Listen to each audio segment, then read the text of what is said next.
And this is a recording to show how to use Corel. So the first thing you're going to do, you're going to look on your desktop for the Corel image. And when you find it, it should look just like this. Double click on it. It will open for us. And inside of there, we will have multiple options.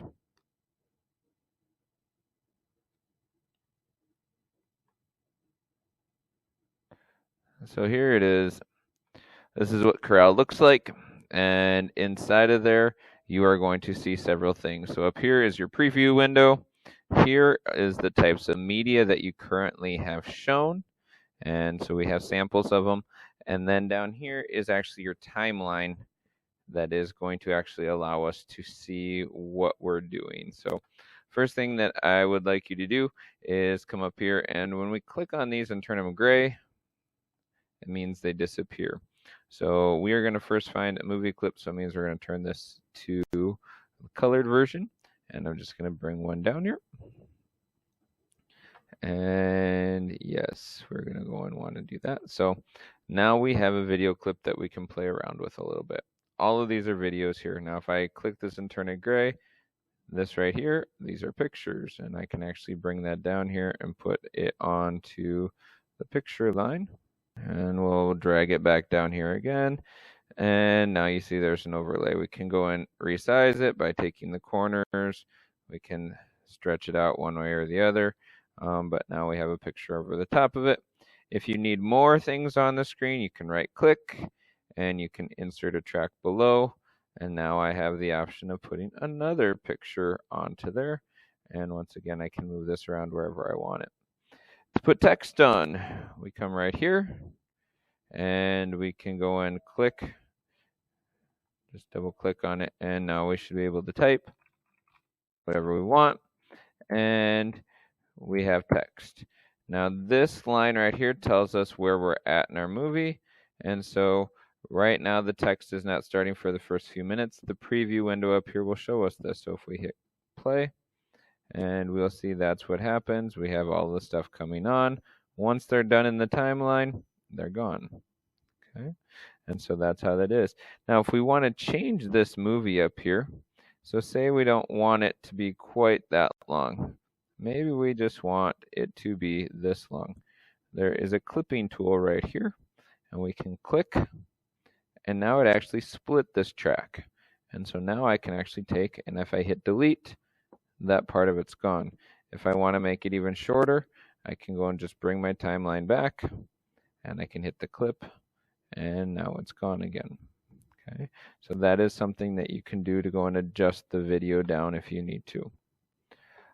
In addition to this, now that I have two clips right there, I can actually put a transition between them.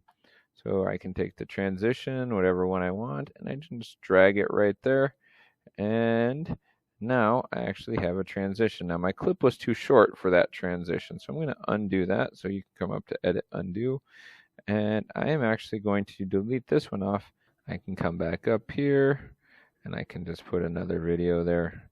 Now I have two of them. There's a space between them, and so I can actually take transition, whichever one I want, and I can put it right between there.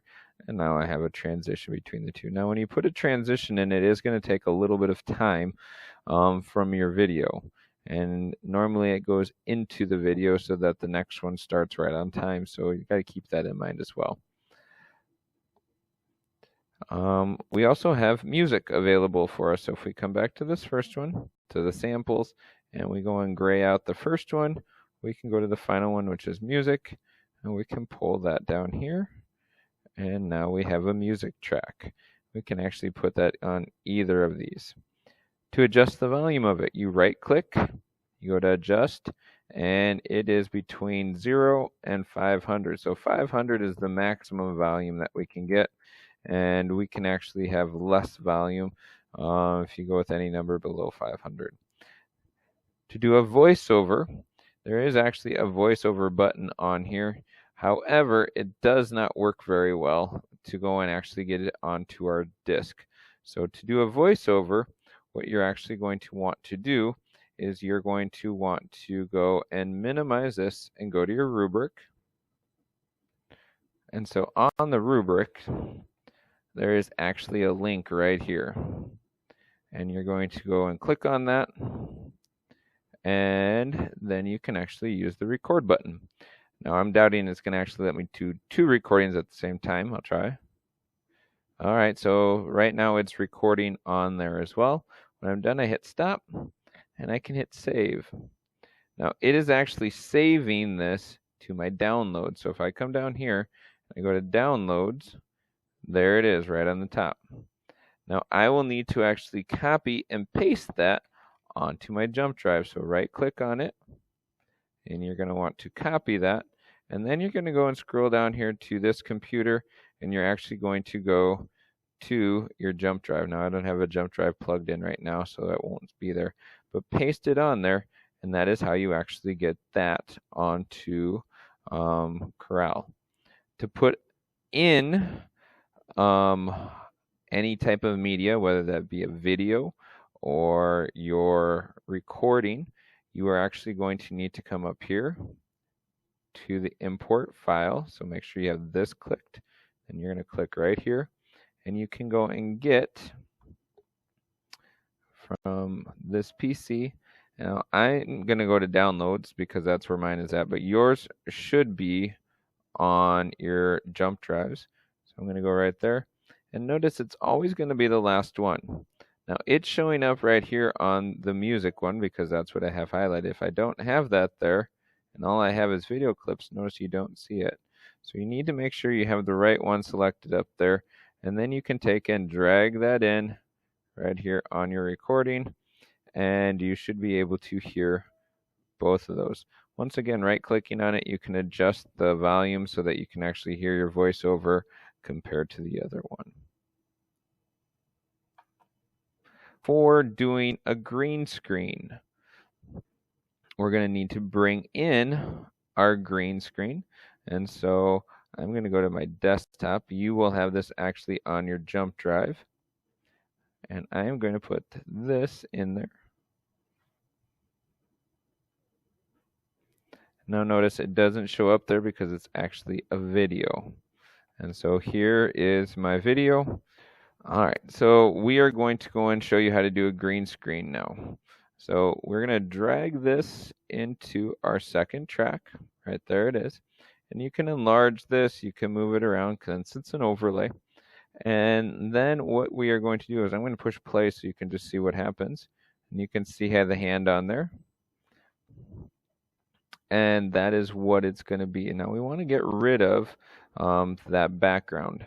And so we are going to actually come over here to options, and we are going to go mask and chroma key.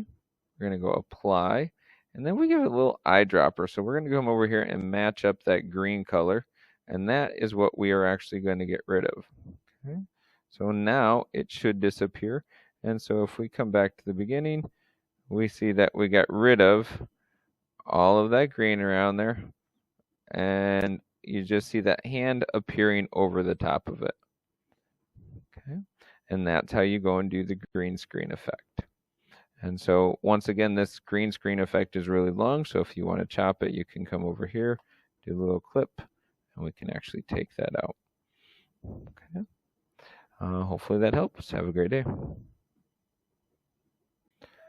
So once you're done with your video and you want to go and be able to share this with others, you are going to want to render the video. In order to do that, you come up to share, and you come over to MPEG-4, and we're going to need to save this to our jump drive. And so go to this PC, scroll down until you find your jump drive, and then you're going to just hit save. And go and find the folder in there that you want. And we're just going to hit save, give it a name, call it your names, John Doe video, or whatever your name is, and you're going to save that. And so it hasn't actually saved it yet though. And so what you're going to actually have to do is come down here to start. Once you do that, it's going to start rendering it. Once it has completed this and got to the end, then you will see it actually on your jump drive. And from there, you can actually go and load that to Google Classroom. All right, so now it's actually finished, and you can find that and actually put that in there. So that is how you would actually render the video.